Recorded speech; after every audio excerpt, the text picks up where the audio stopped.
সম্মানিত দর্শক, আসসালামু আলাইকুম ওয়া রাহমাতুল্লাহি ওয়া বারাকাতুহু।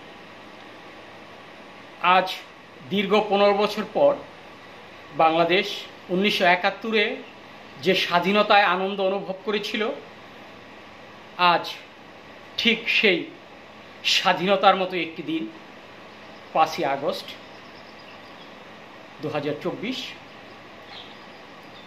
এই দিনটি আমাদের বাংলাদেশের একটি স্মরণীয় দিন।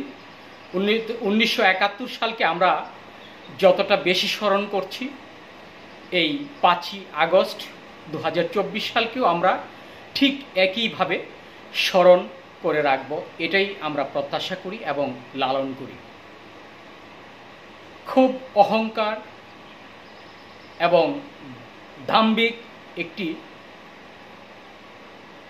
সময় পার হয়ে গেল আমাদের জীবন থেকে। আপনারা জানেন, আজ প্রাইম মিনিস্টার শেখ হাসিনা আজ পদত্যাগ করেছেন, একেবারে ন্যাক্কারজনকভাবে পদত্যাগ করেছেন। শেখ হাসিনা সবসময় বলতেন যে আমি বঙ্গবন্ধুর কন্যা, আমি কখনো দেশ থেকে পালিয়ে যাব না। আসলে অহংকার এমন একটি শব্দ, যে শব্দটার ভেতরে প্রচুর পরিমাণে ঘৃণা মিশ্রিত একটি শব্দ।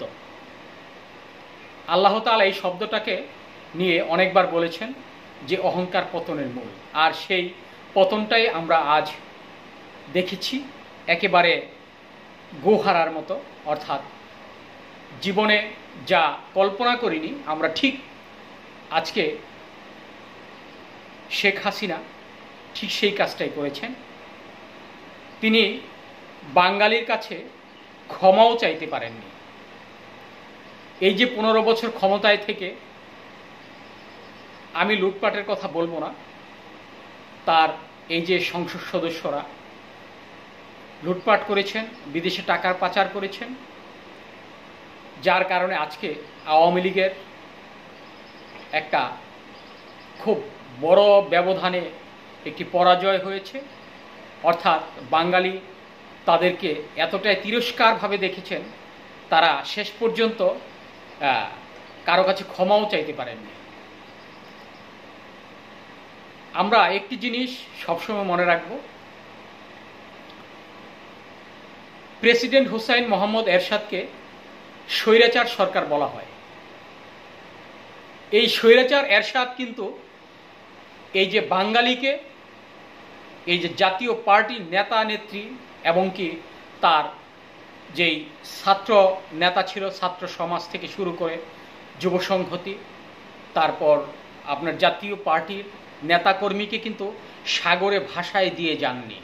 তিনি কিন্তু দেশ ছেড়ে পালিয়ে যাননি। তিনি যত কষ্টই হোক এই দেশে রয়েছেন, তারপর জেল খেটেছেন, এই দেশের মানুষের সাথে একে অপরের সাথে জড়িয়ে রয়েছেন। শেষ পর্যন্ত তিনি যে মৃত্যুবরণ করেছেন, বাংলার ইতিহাসে যতগুলো প্রেসিডেন্ট এবং প্রাইম মিনিস্টার এই বাংলাদেশে হয়েছেন, তার চেয়ে ভালো মরণ আমি মনে করি বাংলার ইতিহাস আর একটিও নেই। আপনি দেখেন 1971 সাল থেকে শুরু করে এই পর্যন্ত যতগুলো প্রেসিডেন্ট, প্রধানমন্ত্রী আপনার এই বাংলাদেশ থেকে চলে গেছেন, মৃত্যুবরণ করেছেন। হুসাইন মোহাম্মদ এরশাদ, যাকে আপনারা এই দেশের জনগণ যাকে স্বৈরাচার বলেন এবং বলেছেন, দেখেন এই হুসাইন মোহাম্মদ এরশাদের যে জানাজা হয়েছিল, লক্ষ জনতার মাঝে তার জানাজা হয়েছিল। তিনি মানুষের কাছে ক্ষমা চাইতে পেরেছিলেন, তিনি মানুষের মাঝে দীর্ঘদিন বেঁচে ছিলেন। অথচ আজকে আমি কোনো প্রেসিডেন্ট, প্রাইম মিনিস্টারের কথা আজকে মুখে বলবো না, অনেকের কথা বললে আমার খুব কষ্ট লাগে। তারা বুলেটের আঘাতে জর্জরিত হয়েছেন, তারা বুলেটের আঘাতে এমন অবস্থা হয়েছেন তাদের মাংস পর্যন্ত বাংলাদেশের মানুষ দেখতে পায়নি। অথচ হুসাইন মোহাম্মদ এরশাদ একেবারে জনগণের কাছে ক্ষমা চেয়ে মানুষের সাথে দোয়া পড়ে, কলমা পড়ে তিনি মৃত্যুবরণ করেছেন। আজকে আমি হুসাইন মোহাম্মদ এরশাদের কথাটা কেন বলছি, আমি সেই কথাটাতে আসছি। আজকে দেখেন, শেখ হাসিনার অনেক বড় স্বপ্ন ছিল 2041 সাল, তিনি অনেক কিছু করবেন। তার অহংকার এতটাই ছিল যে তিনি মনে করেছিলেন বাংলাদেশের অনেক বড় বড় আন্দোলনকে তিনি ধূলিসাৎ করেছিলেন, একেবারে পায়ের মুঠোর নিচে উনি ধূলিসাৎ করে দিয়েছিলেন। অথচ তিনি জানতেন না যে পচা শামুকেও পাও কাটে।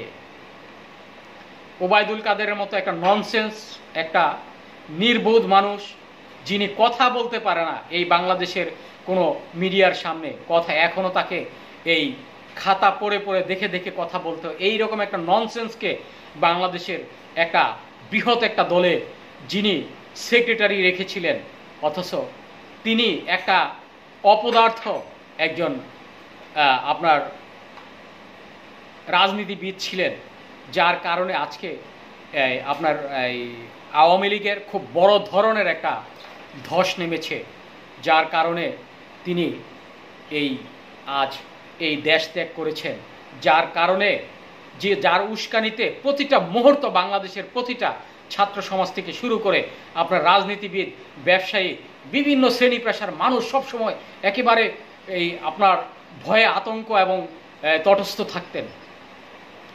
আজকে দেখেন তার পরিণতি কি হয়েছে। এমনকি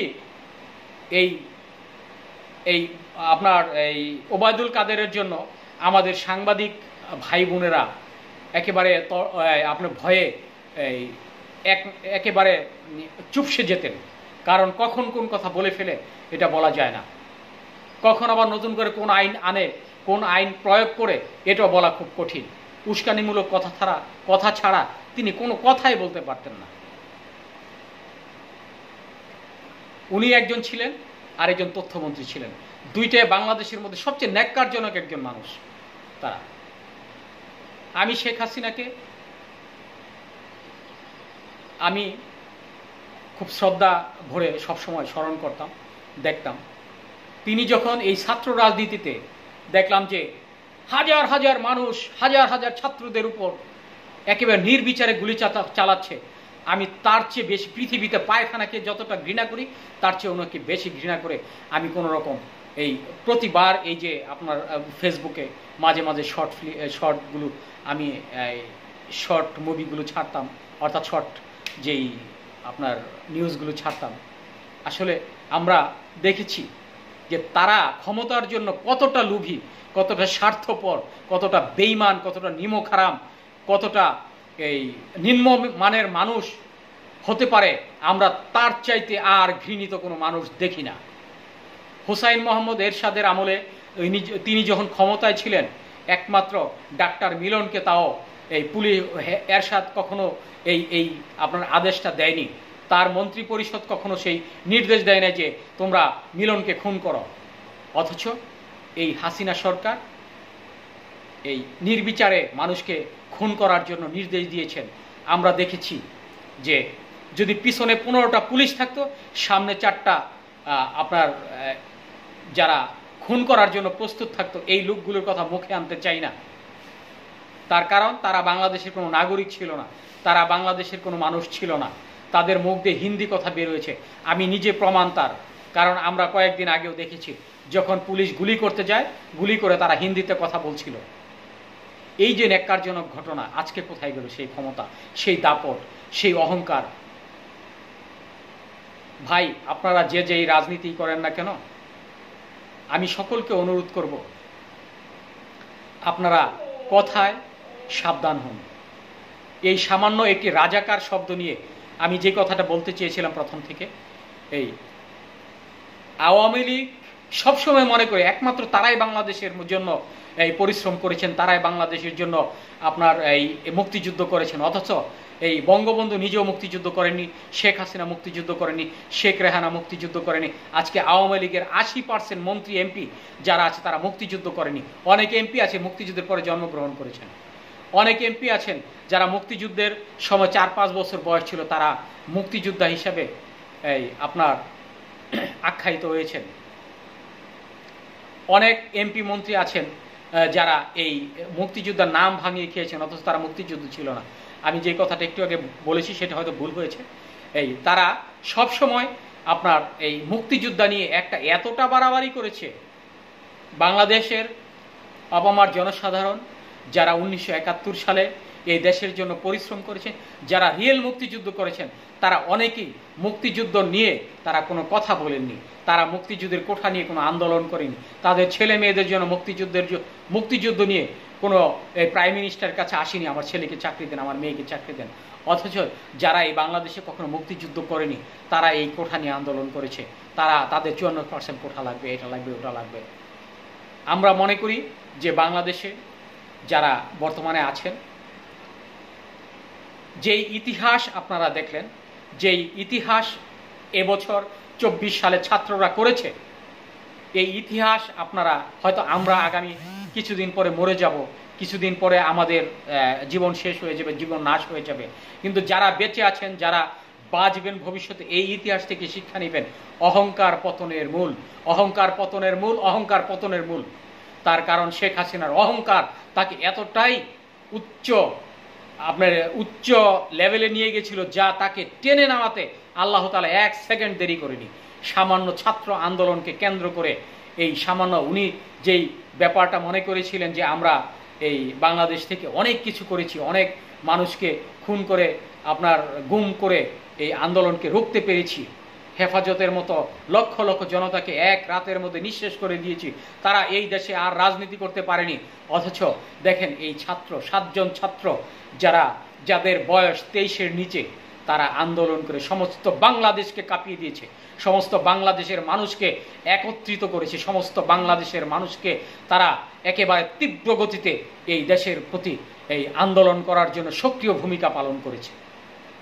আমি মনে করি যে ইতিহাস আসলে শিক্ষার জন্য, ইতিহাস শিখে আপনাকে ইতিহাস তৈরি করার জন্য ইতিহাস শিক্ষা দেয়নি। যারা ইতিহাস পড়েছেন, যারা বাংলা পড়েছেন, যারা ইতিহাসকে অতীতে ইতিহাস পড়েছেন, ইস্ট ইন্ডিয়া কোম্পানির ইতিহাস পড়েছেন, ভারত ভাগের ইতিহাস পড়েছেন, বঙ্গভঙ্গের ইতিহাস পড়েছেন, 71-এর ইতিহাস পড়েছেন, যারা আপনার এই পলাশির যুদ্ধের ইতিহাস পড়েছেন, যারা এই আপনার ঘসিটি বেগমের ইতিহাস পড়েছেন, আপনারা সেই ইতিহাস থেকে শিক্ষা নেন ভাই, ইতিহাস থেকে শিক্ষা নেন।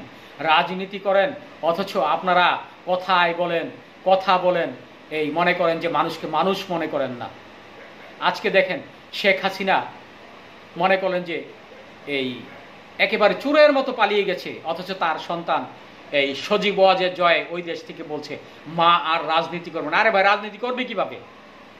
এই দেশের লক্ষ জনতাকে, যারা আওয়ামী লীগের নেতাকর্মী ছিল, তাদেরকে তো কুকুর বেড়ালের মতো মানুষ পিটিয়ে মারবে এখন, কারণ তাদের জন্য আজকে বাংলাদেশ এই পরিস্থিতি হয়েছে। এই যে ছাত্র লীগ, আপনার যুবলীগ সহ অন্যান্য এই ছাত্র যারা আওয়ামী লীগের রয়েছে, তাদের তো এই অবস্থা থাকার কথা না। তারা তো ভয়ে এখন একেবারে আমি কি বলবো, একেবারে চুপসে গেছে। তার কারণ কি? তার প্রাইম মিনিস্টারই তো নেই। তিনি যদি বাংলাদেশে থেকেও জেল খেটেও যদি আগামী 10 বছর পরে আবার বাংলাদেশের হয়তো কোনো রাজনীতিতে আসতেন, তারপরেও জনগণ বলতো যে না, আওয়ামী লীগ ভয়ে পালায় না। এখন তো আওয়ামী লীগকে একটা শেয়ালের চেয়েও বেশি মানুষ মনে করবে, যে দ্রুত শেয়াল, এত চালাক, তারপরেও মানুষ দেখলে কুকুর দেখে দৌড়ে পালায়। আমি মনে করি যে এই ইতিহাস, আমাদের যে ইতিহাস রচনা করলো এই আমাদের দামাল ছেলেরা, আমাদের এই শিক্ষার্থীরা যাদের বয়স 23 ঊর্ধ্ব নয়, এইসব ছাত্রদের কাছ থেকে যে বাংলাদেশ নতুন করে স্বাধীনতা পেল, যেই বাংলাদেশ আজকে নতুন করে দেখার পথ মানে আপনার যেই দৃষ্টি সম্পন্ন হলো, আজকে আমি মনে করি তাদের কাছে আমাদের একেবারে এই করজোরে আমরা তাদের কাছে ক্ষমা চাচ্ছি। ভাই, আমরা তোমাদের কাছে একেবারে ক্ষমা প্রার্থী, কারণ তোমরা এই বাংলাদেশকে এগিয়ে নিয়ে যাবে। তোমরা কুকুরের মতো লেজ গুটিয়ে বাংলাদেশ থেকে পালাবে না। যেহেতু তোমরা বোমার কাছে, তোমরা এই গুলির কাছে হার না মেনে বুক পেতে দিয়েছে। আমরা দেখেছি যে 16 বছরের, 10 বছরের, 7 বছরের ছেলেরা বুক পেতে দিয়েছে, এই নেন গুলি করেন। এই যে সাহসিকতা, এটাই হলো বাঙালি। এটাই হলো বাঙালির রক্ত কখনো এই কুকুরের মতো লেজ গুটিয়ে হাজার হাজার জনতাকে এই মানুষের তোপের মুখে ফেলে পালিয়ে যায় না। আমি সেটাই বলি, এটাই বাংলাদেশ। এরকম বাঙালি আমরা চাই। এইসব সন্তানদের কাছে আমরা বাংলার এই ক্ষমতা বুঝিয়ে দিতে চাই। ধন্যবাদ সবাইকে। আমার কথায় যদি আপনারা কেউ আপনার কোনো রকম অভিমান করে থাকেন, রাগ করে থাকেন, দয়া করে ক্ষমা করে দিবেন। আমিও ছাত্র রাজনীতি করেছি, আমিও এরশাদ মুক্তি আন্দোলনের জন্য সক্রিয়ভাবে ভূমিকা পালন করেছি। আমারও এই বিভিন্ন আপনার ক্যান্টনমেন্ট থানায় মামলা ছিল, আমিও জেল খেটেছি। আজকে আমি মনে করব যে বাংলাদেশের মধ্যে যদি দুঃসাহসিক একজন নেতা থাকে সেটা প্রেসিডেন্ট হোসাইন মোহাম্মদ এরশাদ। এরশাদ কখনো এই দেশ থেকে পালিয়ে যায়নি, তার বুকে গুলি করা হলো, সে পালাতে পারেনি। সে বলেছে আমি কখনো আমার বাংলা ছেড়ে যাব না, আমি প্রয়োজন বোধে জেল খাটবো, জেল খেটে খেটে মরে যাব। সম্মানিত দর্শক, আমি অনেক কথা বলে ফেলেছি, আমি আপনাদের কাছে ক্ষমা চাইছি। আমি আবারও ক্ষমা করে দিবেন আমাকে। আমাদের এই দামাল ছেলেদেরকে আপনারা যেভাবে এই রাজপথে নামিয়ে এই রাজপথ থেকে আমাদের মুক্তির একটি দিশা দিয়েছেন, এই রাজপথ থেকে একটি অবৈধ সরকারকে, যিনি দুইবার একেবারে অবৈধভাবে সরকার ক্ষমতায় হয়েছিলেন, ক্ষমতাশীল হয়েছিলেন,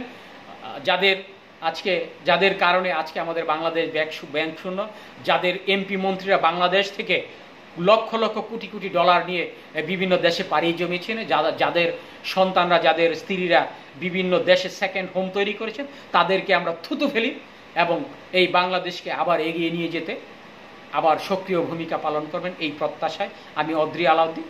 আমি আশা করি আমার এই ইউটিউব চ্যানেলটাকে আপনারা সাবস্ক্রাইব দিবেন।